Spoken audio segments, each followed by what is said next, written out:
We're right under his nose. His nose is so high in the air, he couldn't find the statue of Artemis Agrotera if he was standing on her head.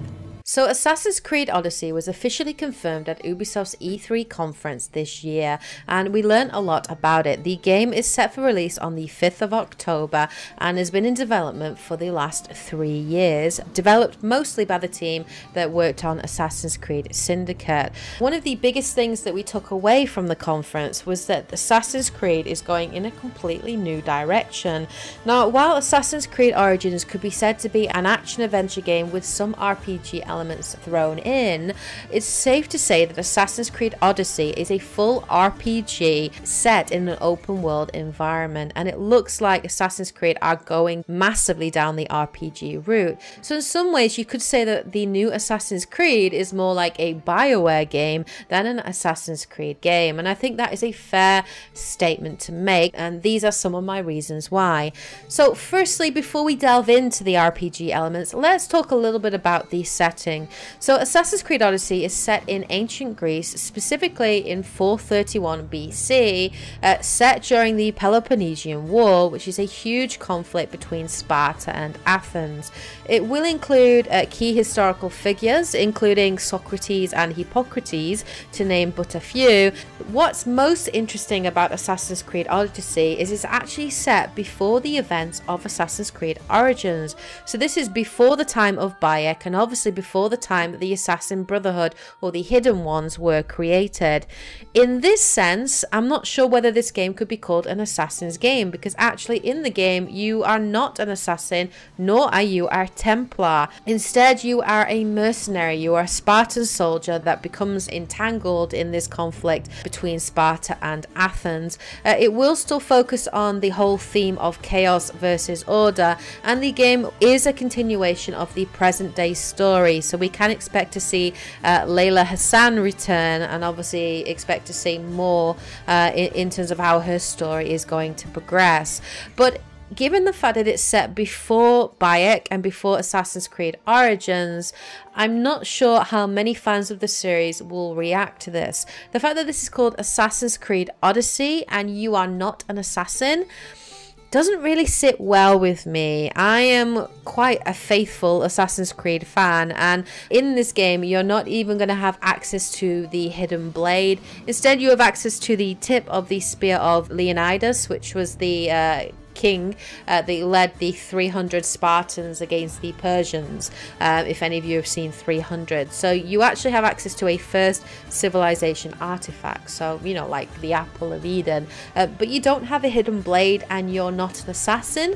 So I'm not sure how that's going to play. I think it's quite a gutsy move on Ubisoft's part, and I guess we'll have to wait to see in terms of how it plays out. But this isn't an assassin game. It's not an Assassin's Creed game because you don't play as an assassin. Unless maybe they're giving it the title because you're still going to do the modern day version and Layla Hassan will become an assassin or is an assassin. I don't know. We'll have to see how they're going to actually tie that in terms of the lore.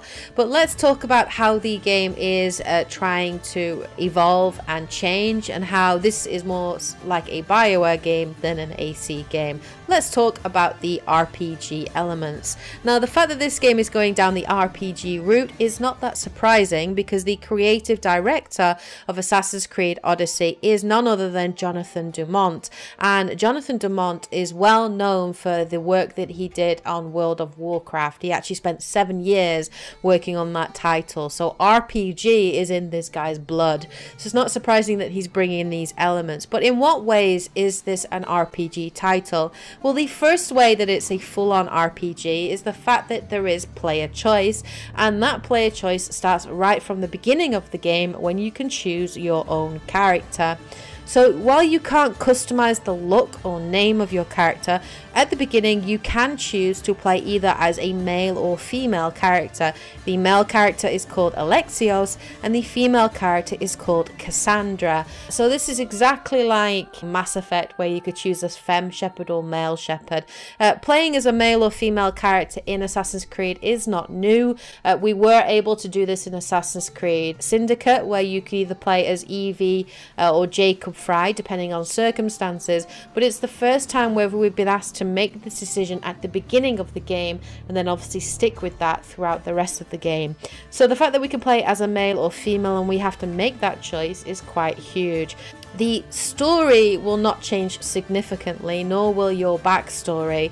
So you are basically a descendant of Leonidas, and at the beginning of the game, in your childhood, you have quite a traumatic, tragic childhood, which I'm sure we'll learn more about.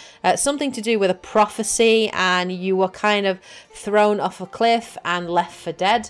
And obviously you didn't die, because obviously you're alive in the game, but we're going to find out more about that. Now, the fact whether you're male or female will have a small impact on the world, and a small impact on the way that certain NPCs will react to you.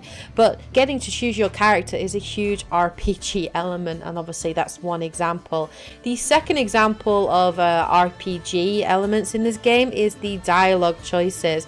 So as you have conversations with NPCs, you actually have full-on dialogue choices. These choices could be to find out more information about a particular character, particular target or situation, and also to make certain choices. Within your dialogue choices as well, you can choose whether to lie, to tell the truth, be nice, be harsh, and so on and so forth. So it very much feels like The Witcher in the way that these kind of moments and cutscenes play out. Your choices will also have set consequences as well, and the choices that you make will impact on the way that certain events transpire, and the outcomes of certain side quests will have impact on main story quests as well. So I'm really interested to see how that's actually going to pan out and work. There is also a notoriety system as well, and for the first time in an AC game you can actually kill civilians, which is quite interesting. So that will not cause you to desync, which is interesting, and you can also steal as well, but this will also increase your notoriety. Obviously, if you do increase your notoriety, there are bounty hunters that will come to track you down and chase you down. Another element to this game that's heavy on the RPG and is heavy on the Bioware influence is the fact that there are going to be romance options available in Assassin's Creed, and you can romance not every NPC, but it will become obvious when they are romanceable, because there is a little heart icon next to the dialogue choice that gives you a hint that you can flirt with this character or possibly romance them. And you can romance anyone, whether male or female, and whether you play as Cassandra or you play as Alexios. So that's completely new for Assassin's Creed, because we've never really been able to sort of take ownership on those romance options. And if there has been romance in Assassin's Creed game, which happens very sparingly, but if there has been a romantic element, we're just kind of passengers and we're along for the ride. I think they showed in the demo that they had at E3 that you could actually, there were two characters that were together. I think they were married, and you could actually, Kiro was one and the other guy, I forget his name, but you could actually romance either of them or both of them at the same time, and obviously you would split them up and ruin their marriage. And obviously if you romance one of them, that will have consequences because their partner will find out. So this whole player choice and consequences is quite interesting for me, and does definitely feel like a Bioware game rather than an Assassin's Creed game. Now, in terms of being a hardcore Assassin's Creed fan, in terms of the lore, this whole player choice and you being able to influence the way that the story is going to progress feels very non-Assassin's Creed, because the whole purpose of Assassin's Creed is that, you know, whether you were playing as Desmond Miles or Layla Hassan, that you're a descendant of that ancestor, and that by getting into the Animus, you relive their memories. You are along for the ride. You basically witness key historical events. You don't cause them to change or to have an influence on them or an impact on them. So this whole being able to change history is very non-Assassin's Creed, and I think it kind of goes in complete contradiction to what we've had previously. You know, in previous games you can't change history. History happens and you just relive those moments, and you relive certain key moments in that assassin's life to try to put together parts of the puzzle, you know, if you're looking for like a piece of Eden or whatever it may be. But you don't influence history, you don't change history. So I think for key sort of long-term Assassin's Creed fans and more lore Assassin's Creed fans, they're going to find that concept quite hard to swallow, I think. I'm a big fan of RPGs. I'm a big fan of player choice and consequence, and I do really enjoy them. But I'm not sure it has a place in an Assassin's Creed game which is based on a historical events. But, you know, that's kind of just my opinion. Obviously, I'm still going to play the game and check it out and see how that works, and if they address that sort of contradiction in the game, it will be interesting to see it. So those are the ways in which the game is very RPG. Now, actually having a look at gameplay of Assassin's Creed Odyssey, it feels very much that they're borrowing heavily from Assassin's Creed Origins, and in some ways it's just Origins with a new skin on top. But if you actually watch more of the gameplay, definitely they're borrowing a lot of the elements about Origins that were good.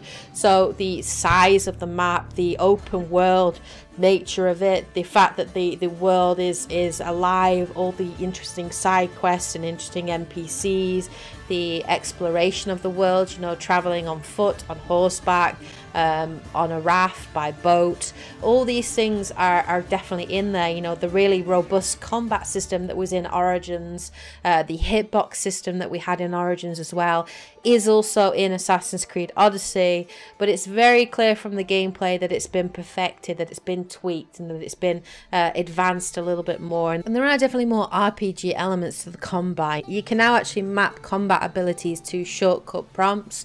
So I think there is one that shows like a little LB and LT if you're on Xbox, or L1 and L2 if you're on PS4. And you can actually like map certain combat abilities, and I think you can map melee or range depending, and you can activate these in battle, and I think they have a cooldown as well. So the combat itself, you know, it feels a little like you know, when Mass Effect's combat, where you were mapping shortcut buttons to abilities, or in Dragon Age as well. So it very much feels like they've sort of looked at a lot of Bioware games, and they've taken a lot of influences from that. As well, there is a full gear system. You can actually wear, I think it's 5 pieces of gear. And these, again, they all have stats and levels and degrees of rarity. So, you know, from common to rare to epic to legendary. So, again, you know, those elements are back in Odyssey again, but just sort of tweaked and perfected and a little bit more sort of RPG. You also have some new moves as well in the combat, which looked quite nice. The dodging looked really interesting. You had an ability where you could actually, like, grab someone's shield and sort of pretty much just hit them around the head with it. And we also saw the Spartan kick is in the game, and if that kick had not been in the game, I would have been disappointed. So that Spartan kick looked really awesome. The last thing that really excites me for Assassin's Creed Odyssey is the fact that naval combat is back. So you have your own ship, which is called the Adrestia. It's not as nice as Edward Kenway's Jackdaw. It's a lot more robust, because obviously it's set in ancient Greece. But you can recruit your own crew. You can add people to your crew, you know, NPCs in the world, enlist people onto your ship, because you need a crew. You need rowers, you need archers and spearmen for attacking enemy ships as well. And you can also bring on your love interest and romance interest onto the ship as well, some of them as well, so they can actually join your crew as well, which is quite interesting. But yeah, full naval combat is back, including the ability to board enemy ships as well, and there is loot on ships that you can get as well. There will be underwater explorations, there are sharks, there are whales. Yeah, so it looks like they're taking sort of the best parts, the best part of Assassin's Creed Origins, the open world, traversal, the fun combat in Assassin's Creed Origins, and then they're taking the really fun naval combat in Assassin's Creed Black Flag and tweaking it a bit. And then of course they're adding in all these RPG elements, you know, in terms of dialogue choices and consequences, and playing as a male or female character. They're adding those all into the game. game, and I've got to say, you know, Assassin's Creed Odyssey, it sounds really interesting. Whether or not it's going to feel like an Assassin's Creed game, I'm not sure. I don't know. I guess it remains to be seen, obviously, when I pick it up and play it. But everything I've heard about Assassin's Creed Odyssey just sounds really interesting.